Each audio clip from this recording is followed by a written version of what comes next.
Akame got killed, chapter 56. I was honestly, actually pleasantly surprised with this chapter because going into this past week, everybody was, in an uproar over the latest Akame got killed chapter. They had read the Raws, and a bunch of people were telling me, this fucking sucks. The anime White Fox spoiled the manga. The mangaka are going the anime route. Bullshit. Mine dies. Budou dies. Fuck this. Blah, blah, blah, blah, blah. And I was like, it lowered my expectations greatly, and I was pissed. I was like, damn, seriously, bro? I trusted these mangaka. I really did. I thought they would come through. And I hadn't read the Raws that everyone was talking about. I was just taking people's word for it. I was like, I'll wait to see the translation. And this is a perfect case where the translation, like sometimes you really truly do need to wait for the translation, or at least, be able to read the Japanese and interpret it properly, because from what I was told, the way things went down, yes, Budou does die. Yes, Budou does die. Is it completely like the anime? Fuck no, they did it so much better. Like, I was under the impression that this scene was going to go down strictly like it did in the anime. And yes, there was a clash between mine and Budou with Pumpkin and Budou's fucking electricity strike and shit. Yes, that happened, but the way it went down was so much more impactful that I was like, holy shit, I loved the chapter overall. I really did, because the state that mine is in by the end of it, like, mine is not dead. Mine is in, basically in a coma, in a vegetative state. She used all her spiritual and mental energy to fire off that last pumpkin shot and defeat Budou, save Tatsumi, save the rest of the Night Raid members. I'm like, holy shit. Like, that, first of all, crazy sacrifice. Like, everybody knows from my last, couple months of doing Akame got killed chapter reviews that I love mine. I love mine. If mine had straight up died, just like she did in the anime right now, I'd be pissed. I'm actually fine with this development, because at least there's potential for her to, come back by the end of the series, be resurrected, be revived. She's not completely dead. She's just, mentally gone.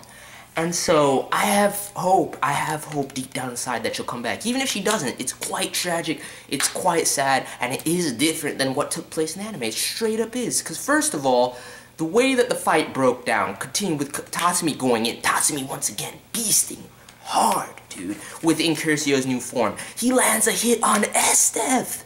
Dude lands a hit on Esdeath. The untouchable Esdeath, dude. I'm not thinking about the anime anymore. I'm focusing strictly on the manga. Fuck Akame and Esdeath's fight in the anime. I'm talking about the manga right now. Esdeath was untouchable, and yes, she does cite it.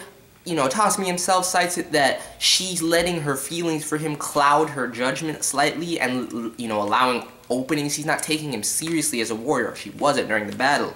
And that allowed her an opening where Tatsumi gets a clean strike, and I'm like, yo, Tatsumi's beasting. Not only that, he masked the fuck up, and I love all the references to Lubba in this chapter. I love the references to Lubba, Budou actually admitting that Lubba was straight OG to his last breath, he had determination, a strong will, he never gave up, and just the respect and homage that Tatsumi is trying to pay to the man Lubba. I really enjoyed the progression of it throughout this chapter, and just going and standing up to Budou. See some internal strife between Esdeath and Budou before that happens with Esdeath, trying to take Tatsumi for herself. I just enjoyed the chapter. The artwork was quite nice.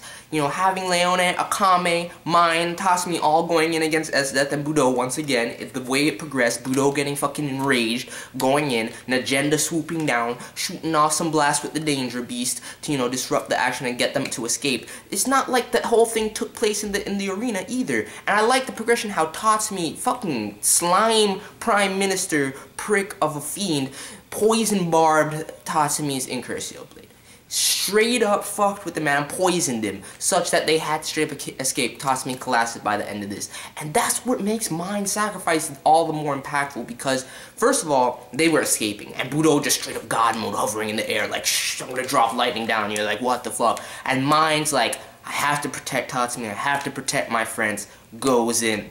It's not just, oh, we're here on the rescue mission, I'm fighting Budou, and Budou has been built up, and he's straight trash. Budou beasted. Budou got his chance to shine way more than he did in the anime, and it was a matter of mine going through the ultimate sacrifice, honestly, using all of her mental and spiritual energy to fire the most powerful pumpkin shot she could and destroy Budou.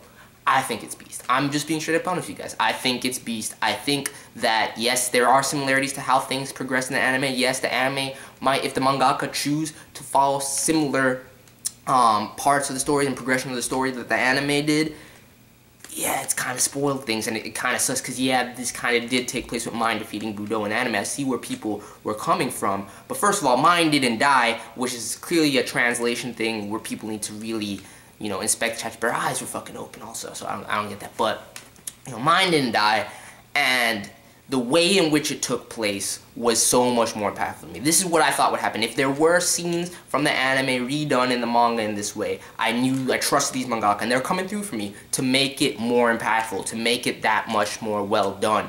And I'm hyped now. I like the chapter. I really did. Am I sad about Mine? Fuck yeah. Would I be tempted? Like, I wouldn't have this level of excitement, though, if Mine was dead right now. I still have the hope. It's like fucking Casca and Berserk or something like that. So, straight up, I like this ending. I like the tragic elements. I like Tatsumi's resolve by the end of it, and you see he still has one of his eyes kind of, you know, with the cross shape inside after the incursio revolution. I wonder what the fuck that is about, and what that indicates. If his power-up is permanent, how things are going to work from this point forward. Can the incursio evolve once again? So I'm really curious about all that, but overall, the way the chapter broke down, you know, Tatsumi landing some hits on Esdeath and Budou, Mine sacrificing herself, and, you know, not ending up dead, but still defeating Budou. I like the progression. I like the way the manga did this kind of event with Mine versus Budou much more than the anime ever did and seemingly foreshadowed. So I'm personally okay with this. I can see how some people could be upset still that the anime, that the mangaka shouldn't follow anything from the anime and blah, blah, blah, but I think it was done better just the same. And hopefully they don't, you know, straight up bite off the progression of the anime going forward, because it's unnecessary. And they saw, and maybe it was a test run through the anime to see how the fan base would react to something like that. And they should see that most of the fan base was not pleased with the progression of the anime original episodes. So, going forward, chapter 57 and onward, they gotta step up. They gotta deviate away from that, first of all. And if they do choose to use elements of it like they did just now, they need to continue to make the quality such that, you know, it's just all the more impactful and all the more better. The artwork, the breakdown of the fight, and just how everything looked when you see the blast going off. And I'm just like, yo, it's so much more impactful. It really was. So let me know your thoughts on this chapter of Akame Got Killed. I personally enjoyed it. I'm sad about Mine, yes, but at least she's still alive. And sometimes you just really gotta wait for the translation. That's what this chapter proved to me, because I was going into this with the mindset that, oh, this is gonna be fucked up, it's gonna be garbage, and I was pleasantly surprised. So let me know your thoughts. That's pretty much it. I'm out. Peace.